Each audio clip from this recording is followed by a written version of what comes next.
Good afternoon friends, welcome back to my channel. और आपनारा देखছেন ড্যাফোডিলস गार्डन। ড্যাফোডিলস गार्डने आरो एक बार आपनादेर सकलके स्वागत जानाई। देखुन बंधुरा, आज के आपनादेर संगे जेटा शेयर करब सेई गाछटी होच्छे आपनादेर अति परिचित गाछ। आपनारा जेटा नयनतारा हिसेबे चेनेन, सेटा किन्तु बहु नाम आछे, हयतो अनेकेई जानेन किंबा अनेकेई जानेन ना। देखुन एई नयनतारा गाछ एखाने देखुन आमार जे पटे आछे एकसंगे एटा व्हाइट कालार एवं पिंक कालार दुटो एकसंगे किन्तु राखा आछे। एटा गरमेर मूलत फुल होलेओ प्रचंड এই যে তীব্র গরম রোদের ভেতরেই কিন্তু এই নয়নতারা ফুলটি কিন্তু ফুটে থাকে এবং প্রচুর পরিমাণে কিন্তু ফুল দেয়। দেখুন এর আরও নাম আছে, যেমন সদাবাহার, পেরিউইঙ্কেল, ভিনকা, বারোমাসি, নয়নতারা, এ ধরনের কিন্তু বিভিন্ন কিন্তু নামে কিন্তু ডাকা হয়ে থাকে। আমরা কিন্তু এই নয়নতারা ফুল হিসেবেই অনেকে চিনি, যে শুধুমাত্র কিন্তু গাছ ভর্তি হয়ে ফুল দেয়, কিন্তু আমরা এটা কিন্তু অনেকেই জানি না যে এই নয়নতারা ফুল আয়ুর্বেদিক কাজে কিন্তু ব্যবহৃত হয়। সুগার এবং পেশেন্ট যারা আছে, হাই প্রেশার এবং সুগারের পেশেন্ট মূলত যারা আছেন, তারা একটা নিয়মিত মাত্রায় খেলে তাদের কিন্তু সুগার এবং প্রেশারের যে লেভেলটা সেটা কিন্তু অনেকটাই কিন্তু নিয়ন্ত্রিত থাকে। তাছাড়াও আমরা কিন্তু এটা স্কিন কেয়ার এবং হেয়ার কেয়ার এই দুই ধরনের কাজে কিন্তু আমরা কিন্তু ব্যবহৃত করে থাকি এই সদাবাহার বা ভিনকা প্ল্যান্ট, আমাদের অতি পরিচিত নয়নতারা প্ল্যান্ট। তো চলুন এই গাছটি সম্বন্ধে আমরা জেনে নিই। তীব্র গরম এবং রোদের ভেতরে যে গাছটি মানে গাছ ভর্তি হয়ে ফুল দেয় সেটা কিন্তু অন্য কোনো গাছ নয়, সেটা হচ্ছে নয়নতারা। আপ টু শীতের আগে পর্যন্ত আমরা প্রচুর পরিমাণে ফুল দেখে থাকি এবং শীতের মধ্যেও আমরা কিন্তু কম বেশি ফুল কিন্তু দেখতে পাই, কিন্তু প্রচণ্ড গরমের ভেতরেও কিন্তু এই গাছ কিন্তু তার সৌন্দর্য বজায় রাখে।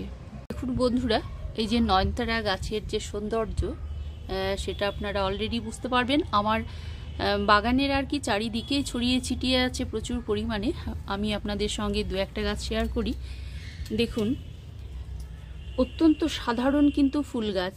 এই গাছটি কিন্তু খুব একটা কিন্তু যত্নের প্রয়োজন হয় না, খুব কম যত্নেই খুব কম অবহেলাতেই কিন্তু বেড়ে ওঠে আপনারা বলতে পারেন। প্রচণ্ড রোদের ভেতরে, তীব্র রোদ গরমের ভেতরেও যদি একবেলা আপনারা জল দিতে ভুলে যান, কিছুটা পাতা নুয়ে পড়ে এবং যখন আপনারা জল দেবেন তখন কিন্তু সে সব মহিমাই কিন্তু আবার বেড়ে উঠতে থাকে। এই গাছে প্রচুর পরিমাণে ফুল থাকে, যেহেতু ফ্লাওয়ারিংটা বেশি দেয়, আমাদের একটু খাবারের দিকটা একটু নজর দেওয়া দরকার। আমরা কিন্তু বেশ কিছু কালার দেখতে পাই, এগুলো দেশি ভ্যারাইটি। পিঙ্ক এবং হোয়াইট যে কালারটা আমরা কিন্তু সচরাচর দেখে থাকি, কিন্তু আমরা কম দেখে থাকি যেগুলো গ্রাফটিংয়ের গাছ আজকাল বিভিন্ন কালারের কিন্তু বের করছে, সেটা হচ্ছে ভায়োলেট কালার এবং রেড কালার। দেখুন আমার এই যে টবটিতে আপনারা মূলত যে গাছগুলো দেখতে পাচ্ছেন, এখানে কিন্তু ভায়োলেট কালার এবং রেড কালার আছে, যেটা মানে এই মুহূর্তে কিন্তু ফুলটা নেই, ফুলটা এসে যাবে। দেখুন এটারও কিন্তু বীজ হয়, তো প্রপাগেশনের কাজে কিন্তু এই বীজটা আমরা যদি ব্যবহার করে থাকি তাহলে কিন্তু এই বীজটা থেকে যে গাছ হয় সেটা কিন্তু আমরা দেশি যে সিড থেকে আমরা গাছটা পাই আর কি, সে ধরনের হয়ে যায়।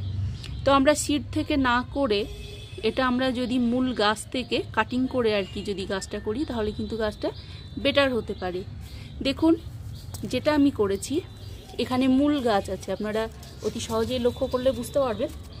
এটা শেকড় থেকে পুরো গাছটা কিন্তু আছে, এই যেটা মূল গাছ, এবং এই গাছের রুট থেকে এই যে দেখুন যে বুশি ভাবটা হয়েছে সেটা কিন্তু অনলি কিন্তু এটা শেকড় থেকে গজিয়েছে। বীজ থেকে যেহেতু খুব একটা ভালো হয় না এই গাছটি, সেহেতু আমি কিন্তু বীজ ছড়াইনি, এটা তার শেকড় থেকেই কিন্তু গাছটি হয়েছে। দেখুন অনেকেই হয়তো বলে থাকেন যে এই গাছটি ডিরেক্ট সানলাইট কিংবা একটু শেডি এলাকায় রাখা দরকার, যেহেতু বৃষ্টির জল ডিরেক্ট পড়লে একটা মানে রোগ পোকার একটা আক্রমণ হতে পারে। কিন্তু আমার অভিজ্ঞতা যেটা বলে, আমি খুব ছোটবেলা থেকে যেহেতু গাছটা করছি এবং ফার্স্ট গাছ আমার এটা হচ্ছে নয়নতারা আমার বাগানের, তো আমি সেই ছোটবেলা থেকে গাছটি দেখছি। গাছটি প্রোপাগেশন ভীষণ সহজ। এই যে প্রচুর পরিমাণে বীজ হয়, দেখুন বীজ শুরু হয়েছে জাস্ট, এখনও আর কি বীজ আসেনি পুরো, তবে আপনারা দেখুন দেখতে পাবেন। তো এই যে এইভাবে বীজটা আর কি প্রচুর পরিমাণে হয়, বীজটা ছড়ালেই অতি সহজেই গাছ মানে চারা গাছ তৈরি হয়। এবং আমরা যেটা করতে পারি, ব্লেডের বা কাঁচির সাহায্যে এই নোডের একটু উপর থেকে আমরা কেটে যদি বসিয়ে দিই, খুব সহজেই কিন্তু একটা চারা গাছ তৈরি হয়। দেখুন গাছটার লুকটা কত সুন্দর। আমার কিন্তু প্রয়োজন হয় না গাছটিতে কোনো ফাঙ্গিসাইড ব্যবহার করার। এবং দেখুন এই যে কালারটি, যদিও এখনো আসেনি আর কি ফুলটি, এখানে আছে ভায়োলেট এবং রেড কালার, খুব সুন্দর আর কি নয়নতারা। এই গাছটি আপনাদের আগেই বললাম ভেষজ গুণাগুণে সমৃদ্ধ একটি গাছ নয়নতারা, এবং এটা প্রচুর মানে বেনিফিট আছে, যারা জানেন তারা কিন্তু বুঝতে পারবেন। তো এই ছিল ভিউয়ার্স, এই যে নয়নতারা তীব্র গরমের ভেতরে আপনারা এই গাছটি বসান, প্রচুর পরিমাণে ফুল দেবে এবং আপনার মানে বাগানটা রাঙিয়ে তুলবে। এখন বিভিন্ন ধরনের বিভিন্ন কালারের আর কি নয়নতারা পাওয়া যায়, যেগুলো গ্রাফটিংয়ের গাছ, আপনারা সেগুলো নিয়ে আসুন, সেগুলো কিন্তু অতি সহজেই কিন্তু হয় গ্রাফটিংয়ের গাছ। এইটা আর কি আপনাদের সঙ্গে শেয়ার করলাম, কিন্তু দুঃখিত ফুলটা এই মুহূর্তে নেই, আপনাদের সঙ্গে শেয়ার করতে পারলাম না। এটা কিন্তু রেড এবং ভায়োলেট কালার, দেখুন খুব সুন্দর লুকটা। আচ্ছা, আপনারা চাইলে কিন্তু হ্যাঙ্গিং পটেও কিন্তু আপনারা কিন্তু এই নয়নতারা কিন্তু করতে পারেন। আপনারা দেখুন ছাদ বাগানে করতে পারেন, ব্যালকনিতে করতে পারেন, যেখানে